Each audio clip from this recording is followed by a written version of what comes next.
Hello,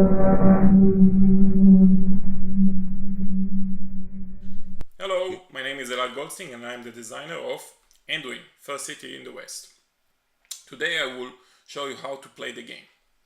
Anduine is a cooperative game which every player will play an elf lord, and together you will build up the city to defend your old alliance with men against those menacing orc raiders and some other enemies that you will see in the course of the game. The game has a full campaign, and I will show you the first round of play of the first scenario, which is the menacing orc chieftain. So let's see how you can play Anduine. Just a comment before I will explain how to play the game. This is of course a prototype of the game. Some components are almost final, some are obviously not. So keep that in your mind. Okay, let's talk about the game. So Anduine, it's a story-driven fantasy game which will follow a campaign and scenarios. So in the first scenario you can see each scenario has a certain event deck that you will run through them. So the event deck will look something like that, which will look here like a small book, which you have the storyline of what's happening in this event, and of course what you need to do in this event, which are the round goals. So for instance, in this first round of play, what we're trying to, you can see that we will have 4 new goblins coming in and try to destroy Anduine and its surrounding. And our goal in this round of play will be to give away 2 light magic points. And if we will do that, that will obviously help to clean up the forest. And if we manage to do that, then we will get a new elder, which are those guys which help us run the city better and fight off monsters.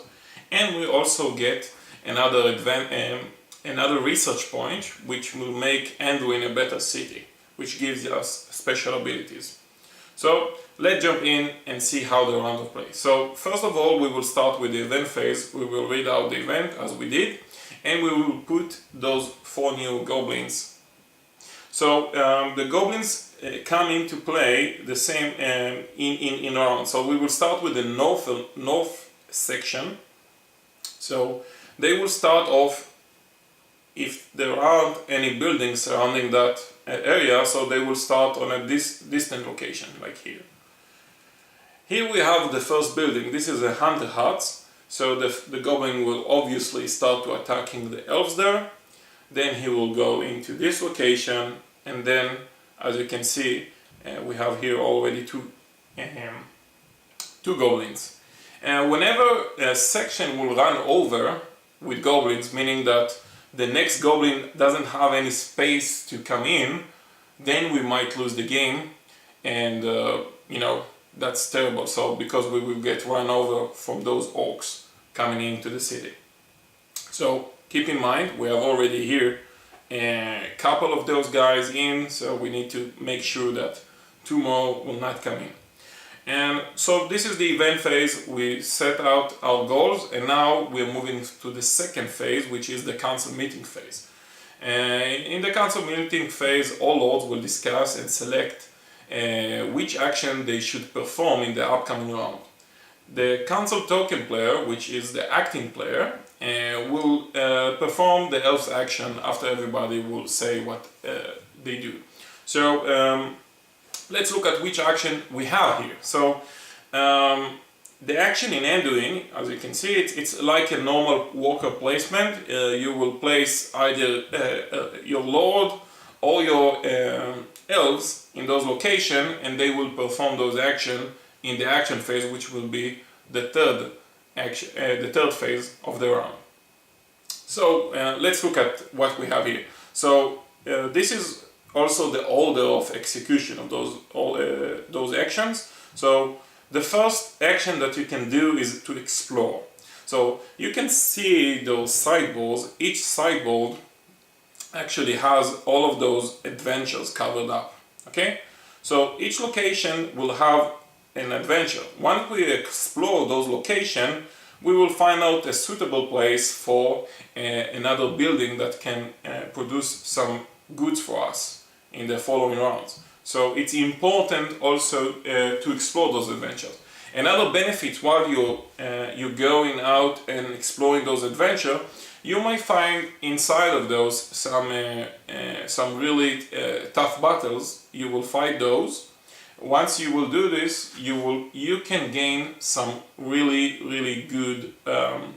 Sorry, this is shiny, but you can see here you can get some artifacts. Those artifacts will upgrade your load. So this is exploration. We will do it as we go, but this is just a caveat about how, what you do when you explore. The other thing, of course, you can do is to go hunting. So the hunters and of course your lord can go and just slay goblins around Anduine. So this is the only action that you can commit with as many guys you can do. So those will, in the execution order, they will go outside and just start killing those goblins, so they will not overrun Anduine and you will not lose the game. Another option, another action that you can do, it's the upgrade or research action, which will affect this board. So the start of the building, the start of the city, you will start with a very basic city, as you can see. But when you are putting your load on that place, you can upgrade your city or research your city. So you have three courses of influence which you can upgrade your city. So this is the crafting grid, this is the arcane grid, and this is the law grid. So once you do this action, you will actually move the first piece to the first location you choose, okay?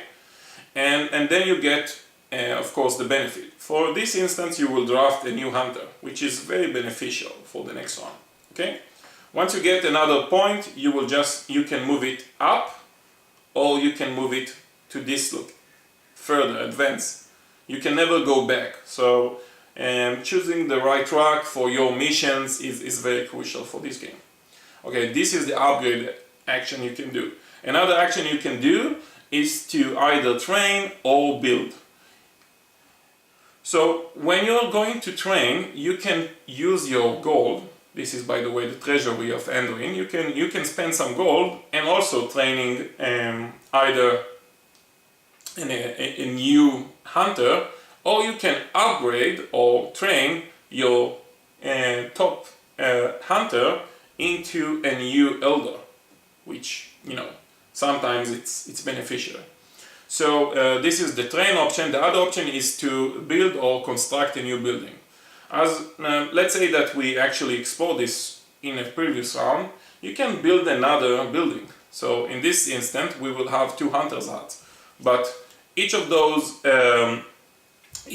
adventures will actually unlock a new building that you can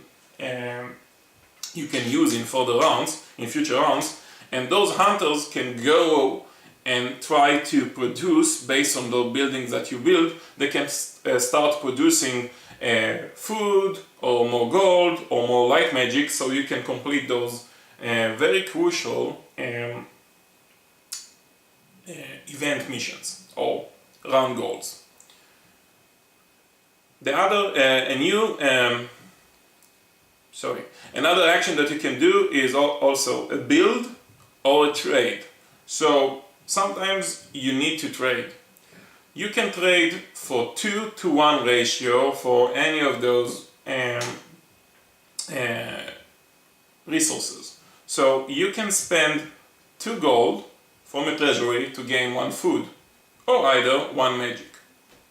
So sometimes the easiest way or easier path to complete those goals will be to use those actions to trade.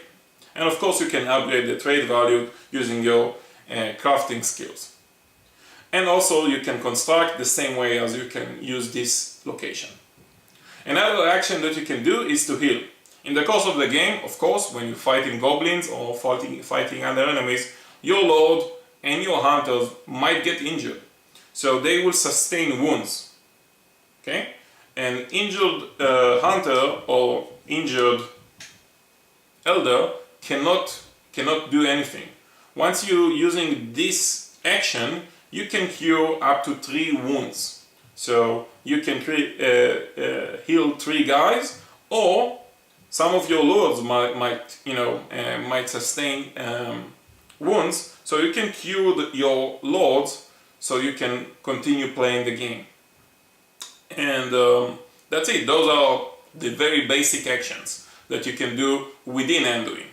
Another action that you can do is to perform actions from the buildings that we built outside of the wall of Anduine. So for instance, we have a hunter's hut here. Okay? So if we will send 2 of our hunters for the hunter's hut, we will get 1 food. Okay? But we will also gain 1 dark magic because we are exploiting the forest. And as you know, exploiting forest might have bad influence for the city. And each game will have a different set of dark magic goals. So once you will get in this game, once you will get to 6 dark magic, you also might lose the game. So exploiting and gaining dark magic at times will make you lose the game. So it's very important also to know how to deal with those dark magic. And of course you will have some buildings that actually can control or even to manufacture light magic from dark magic, which is kind of cool. And that's it. So you're moving from the city council stage. Everybody will set up your lords for each action, and then in the following phase you will actually do those actions and execute them. While you're executing, you will start producing or spending resources based in this board, in the treasury board, and you will start removing or finding a new location for future buildings using those boards. After you will finish execution of all of those actions, you will move to another sub-phase, which will be the battle phase. A battle phase is only consisted on this is a normal round, but sometimes you will have rounds that you will need to confront a certain enemy. This is like a boss fight. So in those boss fights, you will have to combine your overall power of each elf to defeat this greater power. So let's look how fight goes with this small example. So we have here facing an evil goblin, a big goblin chieftain. So we need to defeat him. So how we can defeat it? We have 2 small combat tests that we need to accomplish. Okay, the first one will be a magic one. So we need to cast a magic on him so we can defeat him. So once you will have committed for this fight, you will send your lords on this fight. So you have all of those 3 lords coming into the fight. Then you will combine each of those lords, their magic ability. So for instance, Istras here has a 3, and Niana has 2, and Mitron has 5. So altogether we have 10. We need to defeat it or successfully roll 10 or less with a d20 against that exact combat test. So let's roll. We roll 18. So the thing is, we will keep re-rolling until we defeat it, because if we cannot defeat this guy, we will lose the game. So the first elf will sustain a wound. So Istras got the first wound, and he has 3 wounds. Once he has 3 wounds, we will need to remove him from the battle. So keep in mind that. So the first one was like that, and then we roll the second one, still another 11. So Niana sustained another wound, and hopefully, oh man, 15. So we are not rolling really good this battle. 4. Okay, so we succeeded. So now we move to the second combat test, which will be the melee. So we need to combine all the melee attributes for each lord. So we have a 5, a 4 and a 4. So this is much more likely we can do it. So we have 13. So we need to roll 13 or less with a d20. We roll a 10. So we defeated this mighty goblin and we can continue with our quest. But this only shows how you fight monsters in this game. And fighting individual adventures, it's almost the same, but it's individual. You will roll only a d6 against a certain adventure. So just for instance, so let's say this is the adventure we faced, which is a ranged adventure. You need to use your bow. So if I'm Istras, my ability to fight this will be a 3. Okay, so I need a d6 to roll 3 or less. And of course, as always, 1 will always successful and 6 you will always lose. And it's the same combat test. So you roll a d6, I roll a 3, I won this fight. If I will not win the fight, I will sustain a wound and move on. If I was successful, I can gain this artifact, which will make me even stronger. So as you can see, I have +1 on my melee. And I also can give this away for another player to make him more powerful in future rounds. So this is the battle phase and the combat phase. And once it's over, then you go to the resolution phase. In the resolution phase and the cleanup phase, you will just, let's go back, the event deck. So you will just need to resolve this event. So in this instance, let's say we actually did manage to gain 2 magic doing trade and whatever other action that we made. So we need to pay up, so we don't have any more light magic. And now we gain a new guy, a new elder, to come to the city, and we will get, let's say, another upgrade for the city. So this will gain us immediately a new light magic. And then we will just clean up. Every lord will come back to his master.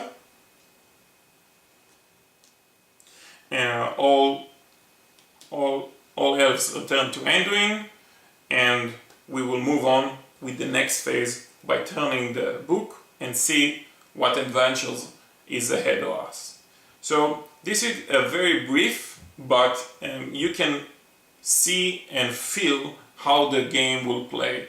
So you will play the full scenario. A full scenario is a full set, constructed set of event deck that you need to survive and win. Once you win this one, you will move to the second scenario, and of course the third scenario is just super hard. And of course we are planning to do more scenarios and more campaigns to support this game. I hope you enjoyed this brief video about the gameplay of Anduine, and of course if you need more information you should read our rulebook and log into our website to see more information about the game. So thank you very much for watching this video, and I hope you will enjoy the game.